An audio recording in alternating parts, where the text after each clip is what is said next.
Hi friends, मैं वीर बहादुर आपके बीच में आज मैं क्लास हाई स्कूल का मैथ अध्याय 5वां समांतर श्रेणी लेकर उपस्थित हुआ हूँ।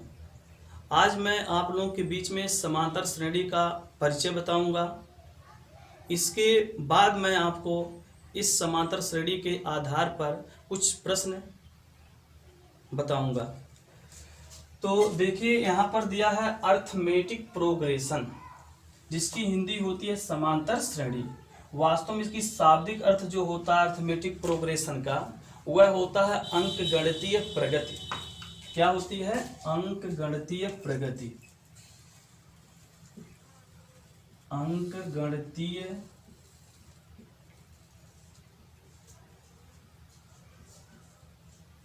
प्रगति होती है।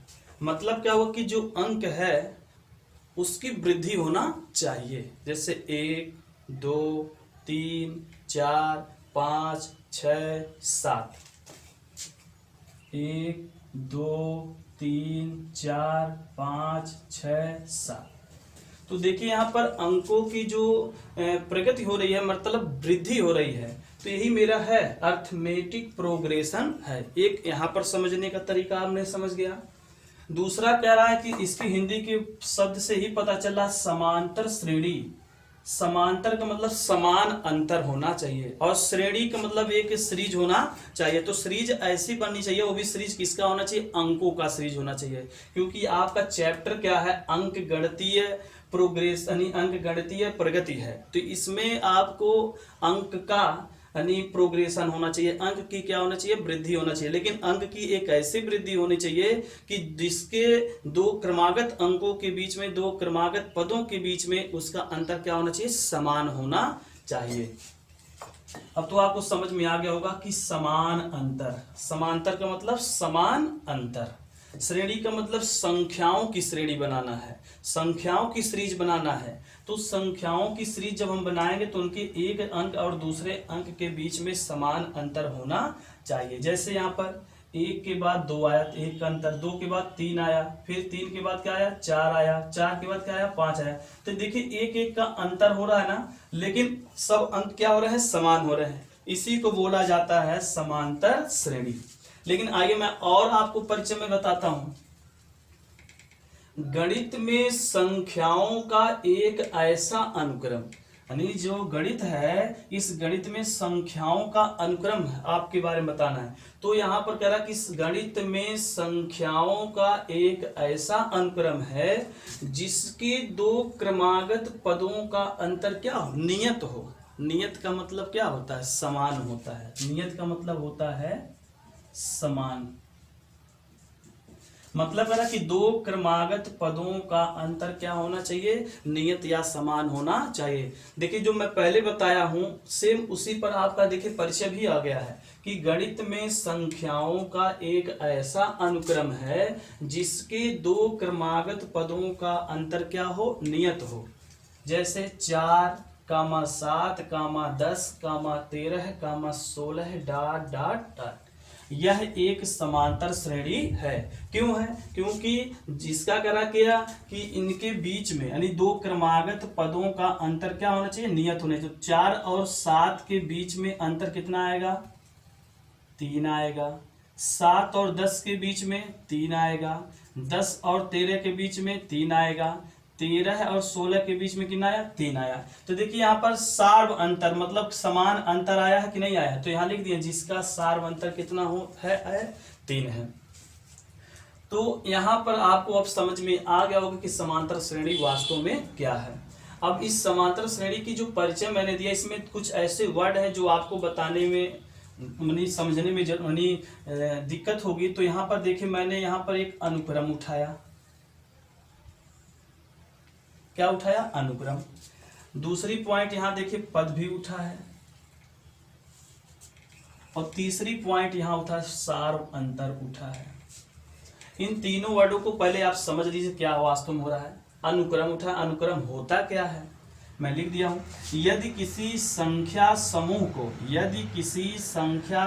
को लिखने में, यदि किसी संख्या समूह को लिखने में एक निश्चित नियम का पालन किया गया हो, तो उसे अनुक्रम कहते हैं। मतलब कोई भी संख्या समूह बनाना है तो संख्या समूह बनाने के लिए एक निश्चित नियम का क्या करना होता है, पालन करना होता है। निश्चित नियम का पालन क्या होना चाहिए कि उनके बीच में अगर प्राकृतिक संख्या चल रही है तो उनके बीच में 1 2 3 4 5 6 ऐसे प्राकृतिक चलना चाहिए जिसका अंतर समान हो। सम लेना है तो 2 4 6 8 10 इसके बीच में अंतर क्या चल रहा है, 2 2 का चल रहा है। फिर विषम संख्या उठाना है तो 1 3 5 7 9 11 इनके बीच में क्या चल रही है, समान अंतर चल रही है। तो एक निश्चित नियम का पालन कर रही है। इसी चीज को, इसी सीरीज को हम बोलते हैं कौन सा चीज, अनुक्रम बोलते हैं। अब शायद आपको समझ में आ गया होगा कि अनुक्रम क्या होता है। आगे देखिए समांतर श्रेणी का भी नाम लिया गया है। तो ये समांतर श्रेणी देखिए क्या होता है। समांतर श्रेणी की डिफिनेशन मैंने दे दिया है कि संख्याओं की एक ऐसी सूची है, संख्याओं की क्या बनी है, एक सूची बनी है। जैसे बहुत सारे चीजों का हम लोग सूची बनाते हैं, जैसे सब्जी की सूची। अगर कोई भी मान लीजिए घर का बच्चा सब्जी खरीदने जाता है तो घर से पहले एक सूची बनाता है, आलू है, गोभी है, बैगन है, परवल है, तो एक तरह से वह सूची बना लेता है। इसी प्रकार कुछ और भी चीजों को हम लोग क्या करते हैं, सूची बना के कार्यबद्ध करते हैं। तो सेम वही कंडीशन यहाँ पर है, संख्याओं की सूची बनाना है आपको। तो संख्याओं की एक ऐसी सूची है जिसके प्रत्येक पद, जिसके क्या करा, प्रत्येक पद। जब संख्या की सूची बनेगी तो एक एक को हम पद बोलेंगे, जितना अंक रहेगा, 1 अंक है तो 1 पद है, 2 है तो 2 पद है, 3 है तो 3 पद है, इस तरह से। तो संख्याओं की एक ऐसी सूची है जिसके प्रत्येक पद अपने पूर्व मतलब होता पहले, पूर्व का मतलब क्या होता है, पहले। तो अपने पूर्व पद में एक निश्चित संख्या जोड़ने पर क्या होती है, प्राप्त होती है। तो उसे हम लोग क्या कहते हैं, समांतर श्रेणी कहते हैं। इसे संक्षिप्त में एपी लिखा जाता है। समांतर श्रेणी को किस में दर्शाते हैं हम लोग, एपी में। ठीक, जैसे 2 4 6 8 दिया हुआ है। तो यहाँ पर जरा ध्यान दीजिएगा, संख्याओं की एक सूची है। तो ये संख्याओं की क्या बन गई, सूची बन गई। संख्याओं की सूची, संख्याओं की क्या बन गई, सूची। तो इस संख्याओं की सूची बना, 2 4 6 8 संख्याओं की सूची बन गई। कह रहा संख्याओं की एक ऐसी सूची, तो संख्याओं की एक ऐसी सूची यहां पर हो गई। कह रहा जिसके प्रत्येक पद, जिसके प्रत्येक क्या, प्रत्येक मतलब हर एक, प्रत्येक पद अपने पूर्व पद में, अपने पूर्व मतलब पहले, अपने पूर्व पद में एक निश्चित संख्या जोड़ने पर क्या होती है, प्राप्त होती है। तो देखिए 4 है तो इसका पूर्व पद क्या है, 2 है। तो 4 दिया है तो इसका पूर्व पद 2 है, तो पूर्व पद में कितना जोड़ा जाए, 2। तो 2 + 2 कितना हो जाएगा, 4। अब देखिए 4 और 6 में, तो 6 का पूर्व पद क्या है, 4 है। तो 4 में कितना जोड़े, 6 बन जाए 2। तो देखिए सब में मैं क्या जोड़ रहा हूँ, 2 ही जोड़ रहा हूँ ना। तो देखिए यही है कि एक निश्चित संख्या जोड़े, तो निश्चित संख्या निकल के क्या आया, 2 आया। तो निश्चित संख्या जोड़ने पर प्राप्त होती है। ऐसे आगे हम जोड़ते जाएंगे तो हमारी एक संख्याओं की क्या बनेगी, सूची बनेगी। और जब संख्याओं की सूची बन जाएगी तो उसी को हम क्या कहते हैं, समांतर श्रेणी कहते हैं। अब देखिए समांतर श्रेणी तो आपको समझ में आ गया। अब आते हैं हम लोग सार्व अंतर। देखिए इसमें अनुक्रम समझ में आ गया, समांतर श्रेणी समझ में आ गया। अब क्या है, सार्व अंतर क्या होता है, जिसको इंग्लिश में कहा जाता है कॉमन डिफरेंस कहा जाता है। अब यहाँ पर देखिए कॉमन डिफरेंस अर्थात सार्व अंतर क्या होती है, वह निश्चित संख्या, वह निश्चित संख्या, देखिए इसमें निश्चित संख्या क्या है था, 2 तो ही है। वह निश्चित संख्या जिसे जोड़ने पर सूची की अगली संख्या प्राप्त होती है। वह संख्या यानी वह निश्चित संख्या जिसे जोड़ने पर सूची की अगली संख्या प्राप्त होती। देखिए सूची की अगली संख्या प्राप्त हो रही थी, उसे हम लोग क्या कहते हैं, सार्व अंतर कहते हैं। और इसे स्मॉल d से निरूपित करते हैं। सार्व अंतर जो जोड़ रहे हैं आप लोग, समान अंतर आ रहा, वही हमारा क्या होता है, सार्व अंतर होता है। इसे स्मॉल d से प्रदर्शित करते हैं। नोट क्या है कि सार्व अंतर जो होता है वह धनात्मक, ऋणात्मक व शून्य हो सकता है। सार्व अंतर धनात्मक, ऋणात्मक व शून्य हो सकता है। ये भी कंफर्म हो गया आपको। कभी कभी पूछता है कि समांतर श्रेणी का जो व्यवहार है, तो ध्यान दीजिए आप लोग, उसको नोट नहीं किए, बस सुन लीजिए। समांतर श्रेणी का व्यवहार सार्व अंतर पर ही निर्भर करता है। सार्व अंतर मतलब d पर निर्भर करता है। फिर से एक बार सुन लीजिए, समांतर श्रेणी का व्यवहार स्मॉल डी अर्थात सार्व अंतर पर निर्भर करता है। आगे कह रहा है पद। देखिए इसमें पद भी आया था। अब पद क्या होता है? पद को इंग्लिश में कहा जाता है टर्म कहा जाता है। अब यहाँ पर देखिए टर्म अर्थात पद क्या है? संख्याओं की सूची की प्रथम संख्या। ये देखिए संख्याओं की जो सूची बनी है, तो संख्याओं की सूची की प्रथम संख्या, संख्याओं की सूची का ये प्रथम संख्या है। जैसे मान लीजिए संख्याओं की सूची बना देते हैं 1 3 5 7 9 11 ... तो यहाँ पर देखिए मैंने संख्याओं की एक सूची बना दिया। तो यहाँ पर देखिए संख्याओं की सूची, संख्याओं की सूची की प्रथम संख्या, ये क्या है? प्रथम संख्या।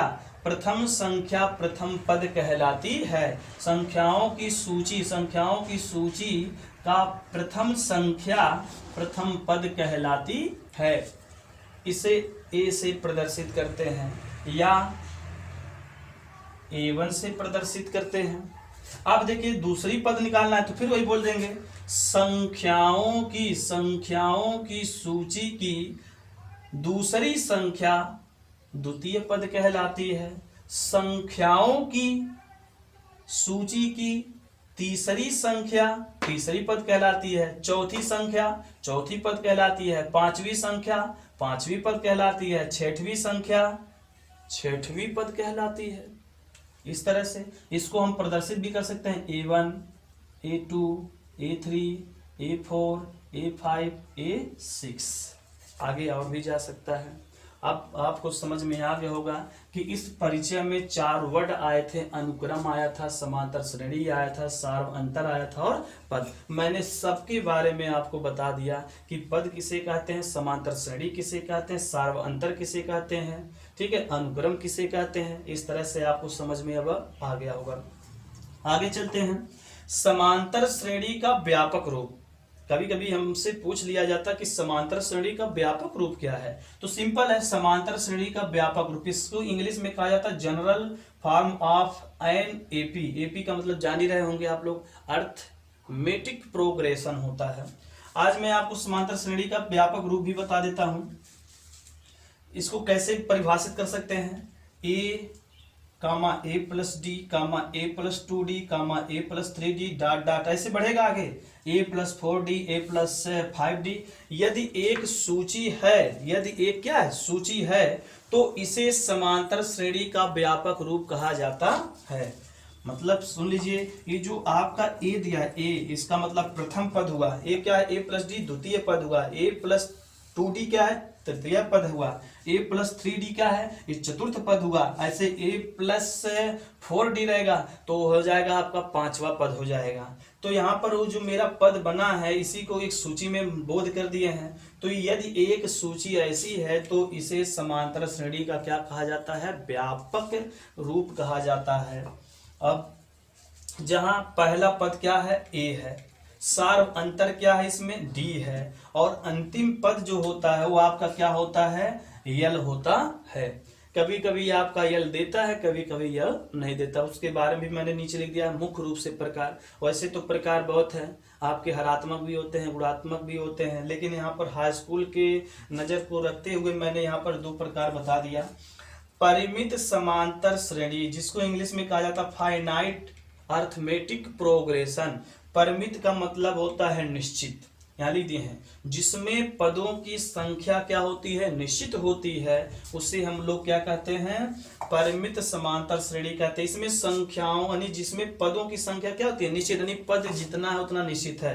जैसे 1 2 3 4 5 6 7 8 9 10 10 इसमें निश्चित, लास्ट में 10 दिया, इसका मतलब 10 संख्या क्या है? इसकी निश्चित है, इसलिए इसको हम बोलेंगे परिमित समांतर श्रेणी।